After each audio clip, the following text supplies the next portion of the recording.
पिछले भाग में आपने देखा कालिंदी ने अन्याय के कारण आत्महत्या की और गांव को श्राप दिया। सावित्री ने गांव को उस श्राप से बचाया, कालिंदी को सम्मान दिलाया और उसका मंदिर बनवाया।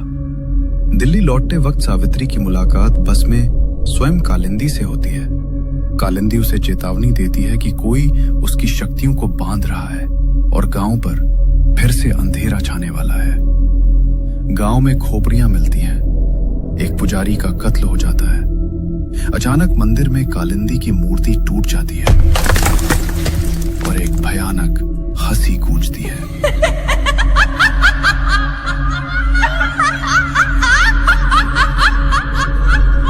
सब डर जाते हैं कि क्या ये सच में कालिंदी है या कोई और। जंगल में वही अग्नि यज्ञ शुरू होता है। रात का तीसरा पहर।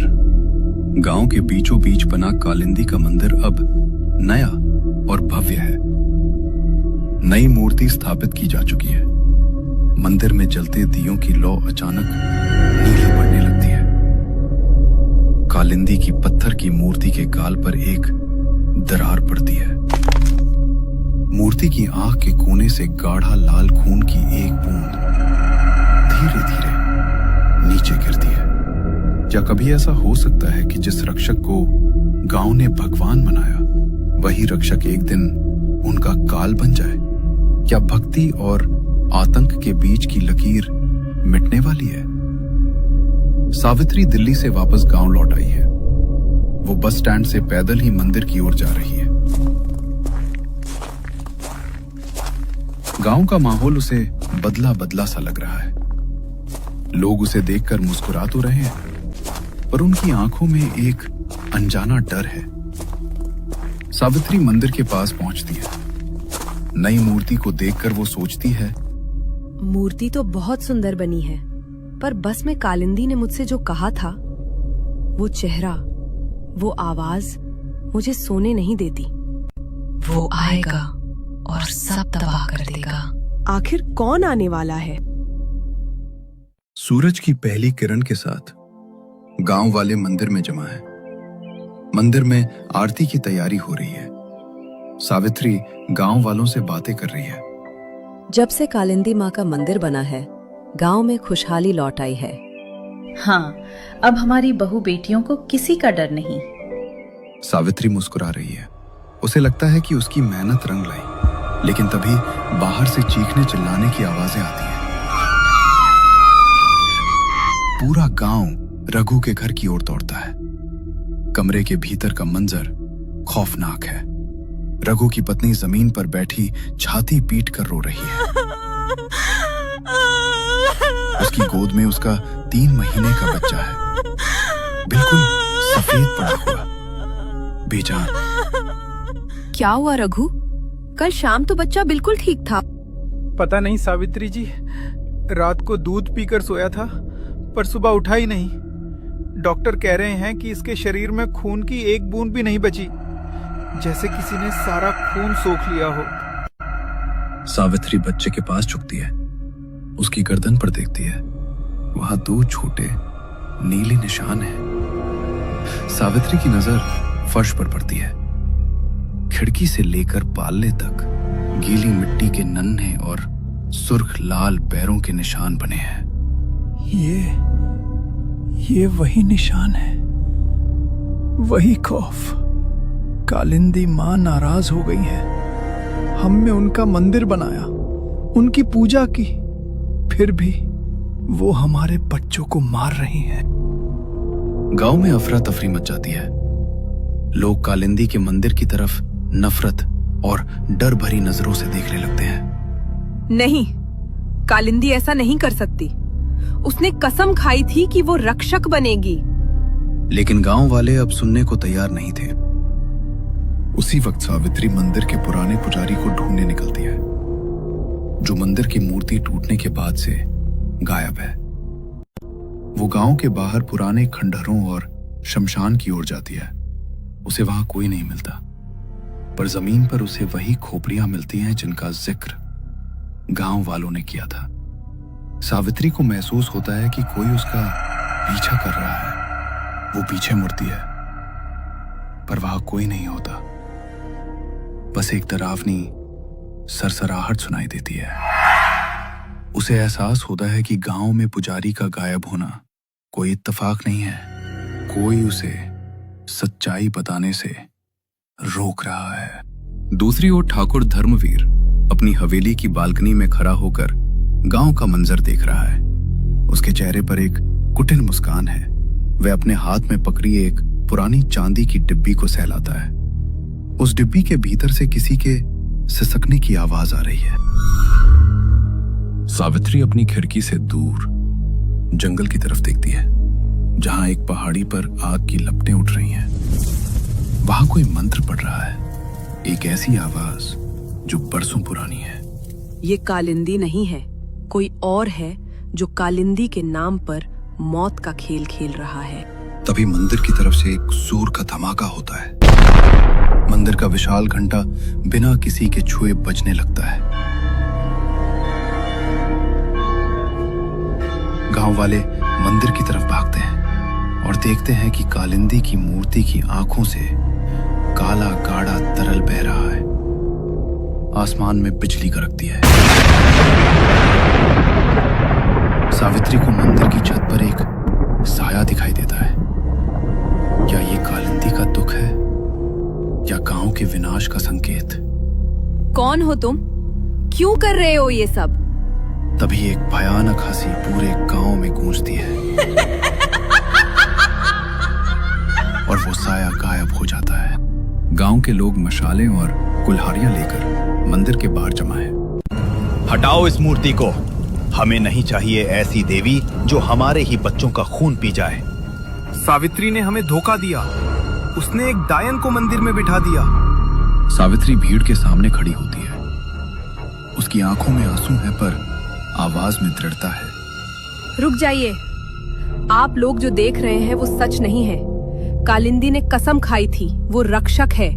ये आंसू गवाही दे रहे हैं कि वो दुखी है। वो हमें मार नहीं रही। भीड़ नहीं मानती। तभी एक पत्थर मंदिर की मूर्ति की तरफ फेंका जाता है। पत्थर मूर्ति को लगने ही वाला होता है कि अचानक एक तेज बर्फीली हवा चलती है और वो पत्थर हवा में ही रुककर चकनाचूर हो जाता है। सब सड़ रह जाते हैं। गांव के दूसरे छोर पर लक्ष्मी अपने कमरे में सो रही है। वो 7 महीने की गर्भवती है। खिड़की से ठंडी हवा अंदर आ रही है। लक्ष्मी की नींद खुलती है। वो दिया जलाती है और देखती है कि दरवाजे से उसके बिस्तर की ओर गीली मिट्टी के लाल पैरों के निशान बढ़ रहे हैं। वो चीखना चाहती है, पर उसकी आवाज गले में ही फंस जाती है। दीवार पर एक परछाई नाच रही है। वो परछाई कालिंदी जैसी दिख रही है। लक्ष्मी को लगता है कि उसका अंत आ गया है। वो अपने पेट को पकड़कर कोने में दुबक जाती है। नहीं, माँ कालिंदी, मेरे बच्चे को छोड़ दो। मुझे मार दो, पर इसे छोड़ दो। तभी एक खौफनाक घटना घटती है। लक्ष्मी की खिड़की के बाहर एक काला धुएं जैसा साया उभरता है। वो साया सीधे लक्ष्मी के पेट की ओर चपटता है। तभी दीवार पर नाच रही कालिंदी की परछाई अचानक दीवार से बाहर निकलती है। वो एक सुरक्षा कवच जैसा बना लेती है। कालिंदी की रूह उस अदृश्य साये से लड़ने लगती है। कमरे में बर्तन गिरने लगते हैं, चीजें हवा में उड़ने लगती हैं। कालिंदी की रूह उस हमलावर साये को खिड़की से बाहर धकेल देती है। जैसे ही वो साया गायब होता है, कालिंदी की परछाई लक्ष्मी के माथे पर हाथ फेरती है और गायब हो जाती है। लक्ष्मी बेसुध होकर गिर पड़ती है। धर्मवीर अपनी हवेली में अकेला है। वो अपनी चांदी की डिब्बी को मेज पर रखता है। डिब्बी के अंदर से एक छोटे बच्चे के रोने की आवाज आ रही है।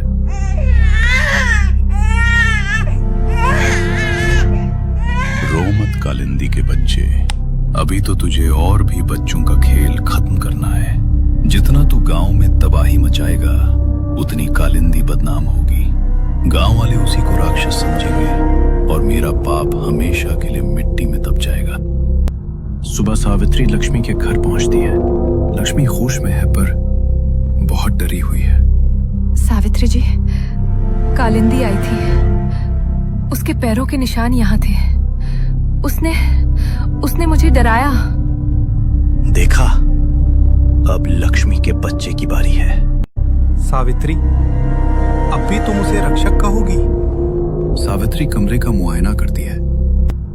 उसे फर्श पर लाल पैरों के निशान मिलते हैं, लेकिन उसकी नजर खिड़की के पास गिरी एक तांत्रिक भस्म पर पड़ती है। सावित्री समझ जाती है कि कालिंदी उसे मारने नहीं बल्कि किसी दूसरी शक्ति से बचाने आई थी।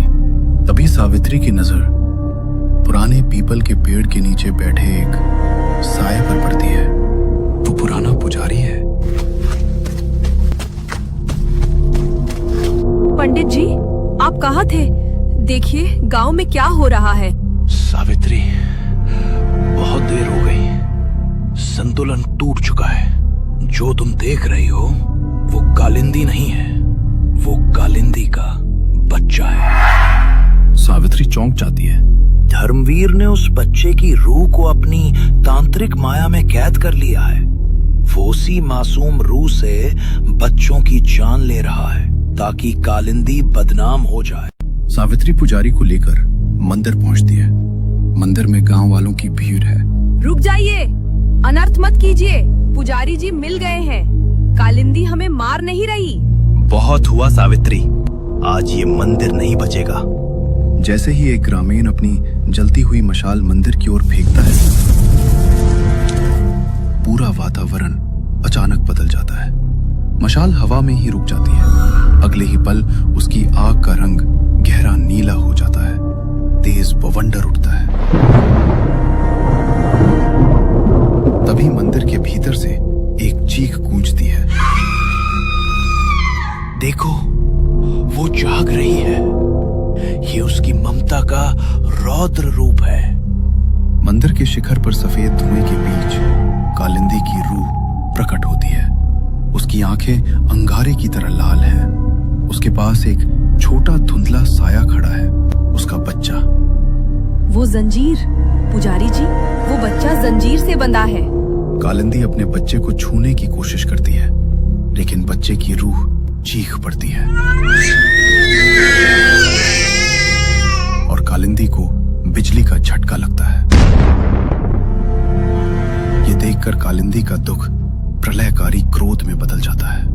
मंदिर की जमीन से लाल पानी उबलकर बाहर आने लगता है। गांव वाले डरकर पीछे भागने लगते हैं। यही तो मैं चाहता था। अब कालिंदी और गांव वालों के बीच सिर्फ मौत का रिश्ता बचेगा। कालिंदी हाथ हवा में लहराती है। गांव वालों की मशालें उनके घरों की ओर उड़ने लगती हैं। नहीं, कालिंदी रुको। कालिंदी सावित्री की ओर देखती है। उसकी आंखों में एक पल के लिए दर्द झलकता है, जैसे वो कहना चाह रही हो, मेरे बच्चे को बचाओ। लेकिन काली जंजीर बच्चे को खींच लेती है। दोनों हवा में विलीन हो जाते हैं। न्याय नहीं तो शांति नहीं। आसमान से खून जैसी बारिश होने लगती है। प्रतिशोध की चिंगारी अब ज्वाला बन चुकी है। धर्मवीर की जंजीरों में फंसी है कालिंदी की ममता। क्या सावित्री उस जंजीर के दूसरे सिरे तक पहुंच पाएगी, या पूरा गांव कालिंदी के इस तांडव